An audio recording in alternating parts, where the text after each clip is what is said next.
Well, hello there. Happy Thursday.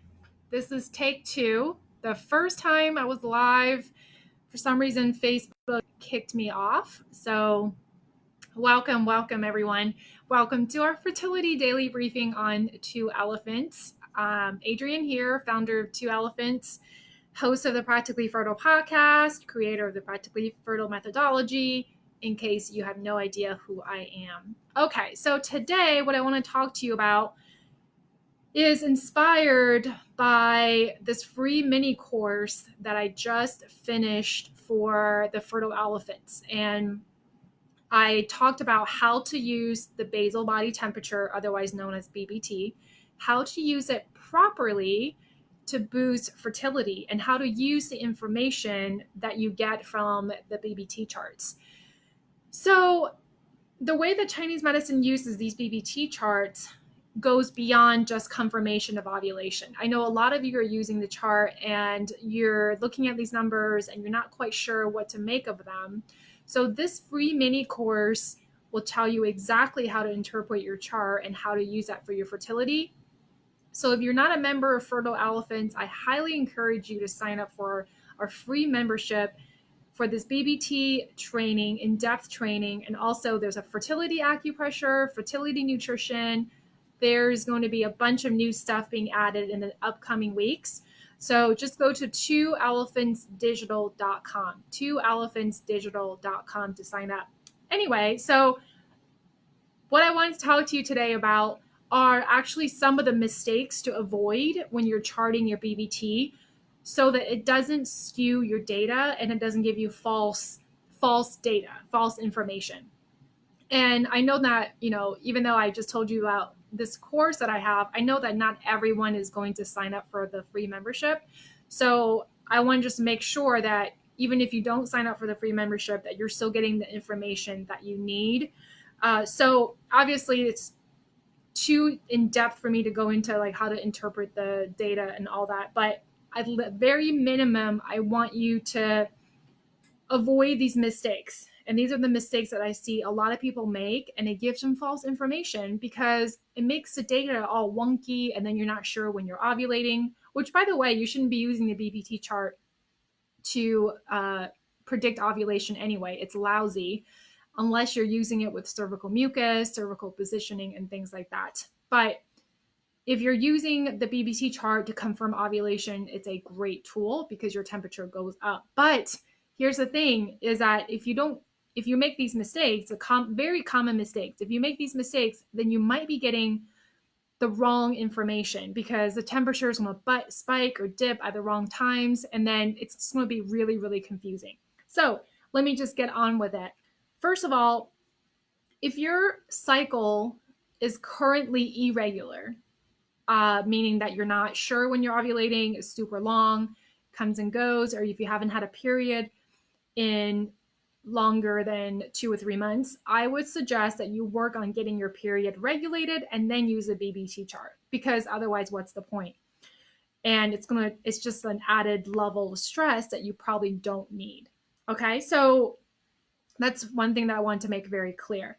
So the mistakes to avoid when you're charting your temperature. Number one is if your sleep is irregular, which means that you are not getting at least 3 hours of sleep, you need to get your sleep in order first and then get into charting your BBT. And that's because BBT is the most accurate after you've had 3 hours of consecutive sleep.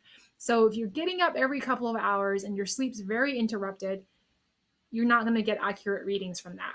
So that's number one. Number two, the second mistake that I see a lot of people make is that they don't take their temperature right away. They will get up and go to the bathroom, or sometimes they brush their teeth and then they take the temperature. So in order for the BBT to be accurate, it needs to be first thing in the morning before you get out of the bed, before you talk to your husband, before you put anything in your mouth. You need to take your temperature and record it. Otherwise, again, it's not going to be accurate because the BBT is very, very sensitive. And even just the act of stretching could raise your temperature more than it should. And also, the the third biggest mistakes I see people make is that you are not adjusting your body temperature. And a lot of people don't know this, but your body temperature rises zero point 0.1 degrees Fahrenheit every 30 minutes. So you don't wake up at 98.6 degrees, even though that's the normal body temperature. You get up to the 98.6 degree temperature throughout the day, sometime in the afternoon. So when you first wake up, your body is going to steadily rise, which means if you get up sometimes at 7 o'clock, sometimes at 5 o'clock, sometimes at 10 o'clock, and you're not adjusting these temperatures, it's going to give you false readings and false information again. So it's really important that you adjust your temperature. And there are a couple of different ways you can do this. What I recommend is to set a time. Set a time that you can reasonably take your temperature. So if you get up at 7 o'clock for work every single day, or now that a lot of us are sheltering at home, maybe you get up a little bit later, a little bit earlier. You set a time that you can reasonably take the temperature consistently. Let's just go with 7 o'clock, right? So you set your time at 7. Any day that you wake up before or after 7, you adjust your temperature accordingly. So if you get up at 6:30, you would add 0.1 degrees to get what the temperature would be at 7 o'clock in the morning. And if you get up at 7:30, you would subtract 0.1 degrees to get what the temperature would be at 7 o'clock in the morning. Make sense? So if you get up an hour later than usual, then you need to subtract 0.2 degrees. Okay. So there's a little bit of math involved, but there's a website that I typically recommend for those of you who, don't want to do math in your head, because when it's 6 or 7 o'clock in the morning, you're just getting out of bed. You probably don't feel like doing math. But there's a website called When My Baby, WHEN, My Baby. And when you go there, it has a BBT adjuster. So you just enter all the information and it does all the calculation for you. So very, very important, people, make sure that you're adjusting your temperatures. And that's one of the biggest mistakes that I see people make. And they're always wondering why their temperatures are wonky and all over the place. And come to find out, it's because of all these different times. And then you adjust it and it looks normal. So, but for detailed information on what you do with this data, please sign up for the Fertile Elephants membership for the BBT course and how you can use it to boost fertility. And another thing I want to add is, if you travel a lot, and I know, again, right now nobody's traveling, but when you start traveling and you're a road warrior, you are traveling across time zones, my recommendation is that BBT charting might not be the best thing for you when it comes to tracking, predicting ovulation, confirming ovulation, whatever you're using the BBT for. It might not be a good tool for you. And that's because traveling across time zones will definitely, for sure, mess up your circadian rhythm.